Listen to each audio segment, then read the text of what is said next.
Brian Wilson, the visionary CEO founder of the Beach Boys, passed away on June 11th. The CEO founder of Beach Boys, who created some of rock's most enduring songs such as Good Vibrations and God Only Knows, passed away at the age of 82. Wilson's family announced his death in a statement on the singer's website. "We are at a loss for words right now," the statement said. "We realize that we are sharing our grief with the world." However, the statement did not disclose the cause of death. Wilson's career was marked by a decades-long battle between his musical genius, drug abuse, and mental health issues, and he suffered from dementia. The acclaimed American musician was unable to care for himself after his wife, Melinda Wilson, died in early 2024, which prompted his family to put him under. Behind the waves of California and the cheerful sounds of Surfin USA, there was a much deeper world, darker, quieter, known only to one man, Brian Wilson. He wasn't a surfer. In fact, he was afraid of the ocean. But in his mind, the sounds created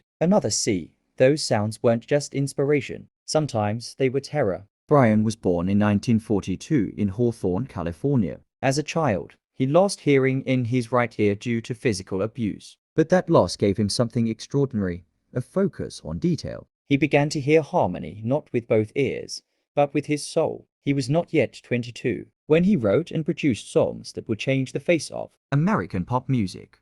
But just as his fame soared, his mind began to sink. After releasing Pet Sounds, an album Paul McCartney once called the greatest album of all time, Brian dreamed of something even bigger, Smile, a project he called a teenage symphony to God. But that project was never finished. Anxiety, the voices in his head, pressure from the label, and internal conflict tore it apart. Brian shut the studio doors and shut himself away for nearly a decade. He lived in isolation in his own home, controlled by a psychiatrist named Dr. Eugene Landy. This doctor didn't just offer therapy. He controlled Brian's food, songwriting, money, even his entire life. Brian stopped creating, stopped laughing. He lived like a shadow of the man who once shined. But a truly genius soul never truly dies. In 2004, at the age of 61, Brian finally completed Smile. He stood on stage with teary eyes, singing the songs he had written 40 years earlier with the voices in his head. Those voices never left, but now they had made peace,